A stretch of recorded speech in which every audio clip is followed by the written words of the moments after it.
Hello everyone, नमस्कार दोस्तों। मेरा नाम है आलोक वाजपेयी। स्वागत करते हैं आप सभी का इस जेईई कंपटीशन क्लासेस में। आज एक बहुत महत्वपूर्ण न्यूज के ऊपर हम लोग चर्चा करने वाले हैं और वो न्यूज है ग्रीनलैंड और डोनाल्ड ट्रंप। आखिरकार ऐसा ग्रीनलैंड में क्या है? पहले तो वेनेजुएला के ऊपर उनकी नजरें थी। वेनेजुएला के राष्ट्रपति चले गए न्यूयॉर्क, वहां पर उन्होंने अपने लॉ के हिसाब से उनके ऊपर बहुत सारे चार्जेस लगाए और उसका निर्णय वहां के कोर्ट के हिसाब से हो रहा है। अब दूसरी नजर है ग्रीनलैंड के ऊपर, यानी कि डोनाल्ड ट्रंप साहब क्या करना चाहते हैं? क्या अंतरराष्ट्रीय राजनीति को पूरी तरीके से नेस्तनाबूद करने की स्थिति में है, या मैं ही राजा मैं ही प्रजा, मैं जो कुछ बोलूंगा, king can do no wrong, राजा कभी गलत नहीं करता है, क्या ऐसे वाक्य डोनाल्ड ट्रंप साहब के हैं? तो पूरी जानकारी हम लोग इस वीडियो में आपके साथ साझा करने वाले हैं कि आखिरकार ग्रीनलैंड के ऊपर इनकी नजर क्यों है। क्या ग्रीनलैंड का ऊपर किसी का अधिकार है या नहीं है? क्या ग्रीनलैंड अपने निर्णय लेने के लिए स्वतंत्र नहीं है? इन सारी चीजों के ऊपर हम लोग चर्चा करने वाले हैं। सबसे पहले मामला जानते हैं कि ट्रंप साहब ने आखिरकार उसके ऊपर नजर क्यों गड़ाई। क्या ऐसा मामला ग्रीनलैंड में, ऐसा क्या खजाना है? वो तो पूरा बर्फ से ढका हुआ है, पूरा बर्फ से ढका हुआ है। भारत का, कह सकते हैं, जो विश्व का जो है वो सबसे बड़ा एक द्वीप भी है। अब इन सभी चीजों के अगर बात करें तो एक पूरा की पूरी तरीके से बर्फ से ढका हुआ एक ऐसा द्वीप जहां पर ट्रंप साहब की नजर है, क्या उसके नीचे सोना है, हीरा है, जवाहरात है, मिनरल है? क्या ऐसा काबुकी का खजाना है जो ट्रंप साहब वहां पर कह रहे हैं कि भैया हम इसको खरीद भी सकते हैं, हम इसको सब कुछ कर सकते हैं, मैं ही राजा हूं, मैं ही प्रजा हूं, मैं ही निर्णय लूंगा। तो ऐसा अंतरराष्ट्रीय राजनीति में तो चलेगा नहीं।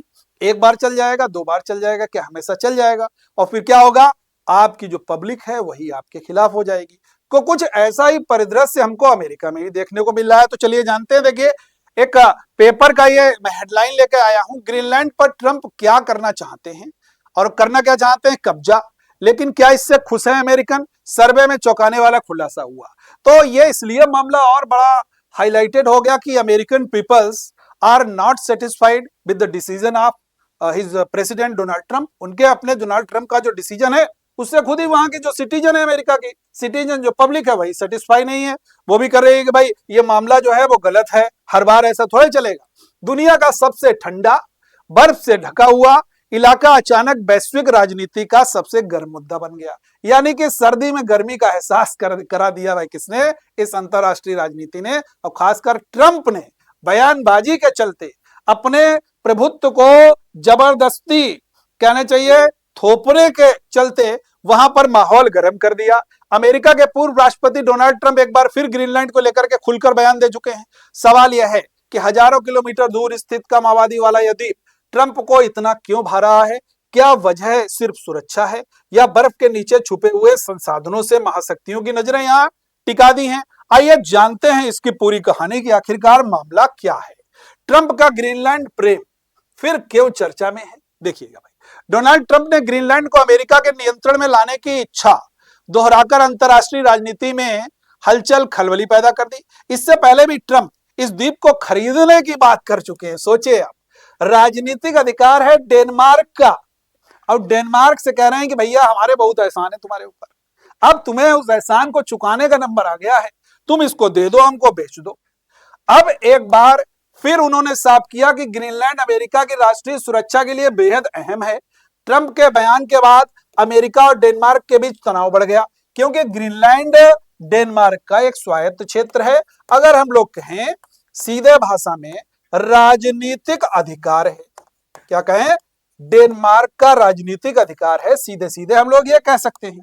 अब देखिए भाई मामला, दुनिया का सबसे बड़ा द्वीप लेकिन सबसे कम आबादी, क्या है ग्रीनलैंड की सबसे बड़ी ताकत? इसीलिए आकर्षित हो गया भाई ट्रंप साहब। ठीक है, देखो भाई, ग्रीनलैंड क्षेत्रफल के हिसाब से दुनिया का सबसे बड़ा द्वीप है, करीब 22 लाख वर्ग किलोमीटर में फैला हुआ है और जर्मनी से लगभग 6 गुना बड़ा है। इसके बावजूद यहाँ सिर्फ करीब 56,000 लोग रहते हैं।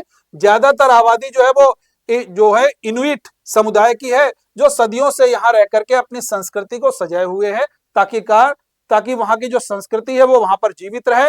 एक ये ट्राइब वहां पर रह रही है।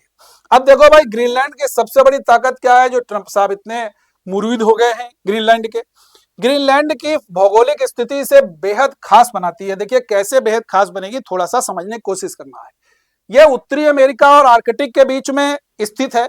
सुरक्षा रक्षा के लिहाज से यह इलाका बेहद अहम माना जाता है। क्यों मैं बेहद अहम माना जाता है?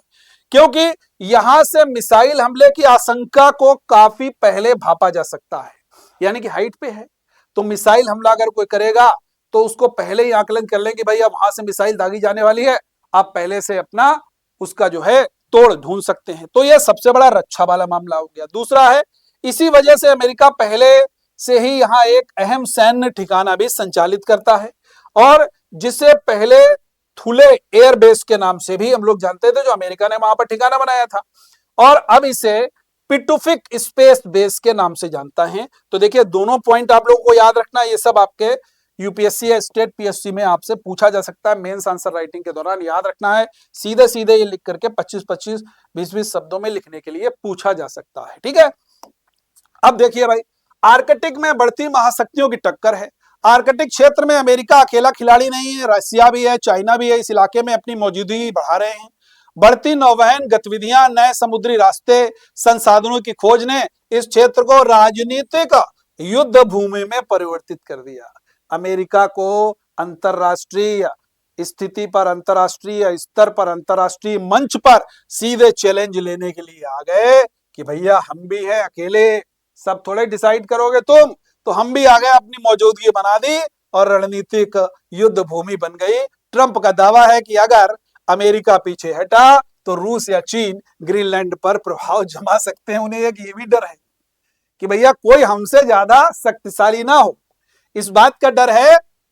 एक तो रक्षा वाला मामला है कि भाई आप दूसरे का मिसाइल हमला जो है वो भांप सकते हैं। दूसरा एक और मामला है, बर्फ के नीचे छुपा कीमती खजाना। कह रहे हैं भाई बर्फ के नीचे जो खजाना है वो भी कीमती है। ग्रीनलैंड का लगभग 80% हिस्सा बर्फ से ढका है, लेकिन जलवायु परिवर्तन के चलते यह बर्फ धीरे धीरे पिघल रही है। इसके साथ ही जमीन के नीचे छुपे दुर्लभ पृथ्वी के खनिज, यूरेनियम, लोहा और अन्य धातुओं तक पहुंच आसान होती जा रही है। माना जाता है कि यहाँ तेल और गैस के भी बड़े भंडार हो सकते हैं। यही वजह है कि दुनिया की बड़ी ताकतें यहाँ दिलचस्पी ले रही हैं। लेकिन अब अकेले ट्रंप नहीं है, कौन कौन आ गया? ये क्या कोई यहाँ पर पुतिन साहब और इधर यहाँ पर चाइना क्या कम है?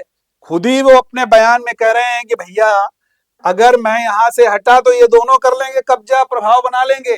और दूसरी बात ये निकल के आई है कि भाई इसके नीचे क्या क्या हो रहा है, क्या क्या चीजें हैं, देश को समृद्ध बनाएंगी। अर्थ से समृद्ध तो हमारे सारे क्षेत्र मजबूत। अमेरिका हालांकि मजबूत है, वो और मजबूत बनना चाहता है, महाशक्ति से अपार महाशक्ति के रूप में अपने आप को, देश को, विश्व को दिखाना चाहता है। याद रखना है। अब देखो भाई किस पर टिकी है ग्रीनलैंड की अर्थव्यवस्था। ग्रीनलैंड की अर्थव्यवस्था फिलहाल मछली उद्योग के लिए जानी जाती है। इसके अलावा डेनमार्क सरकार से मिलने वाली आर्थिक सहायता यहाँ की रीढ़ की हड्डी मानी जाती है। खनन को लेकर स्थानीय लोगों में बहुत ज्यादा कंट्रोवर्सी है, मतभेद है, और कुछ लोग इसे विकास का रास्ता मानते हैं, कुछ पर्यावरण और संस्कृति को लेकर के चिंतित हैं।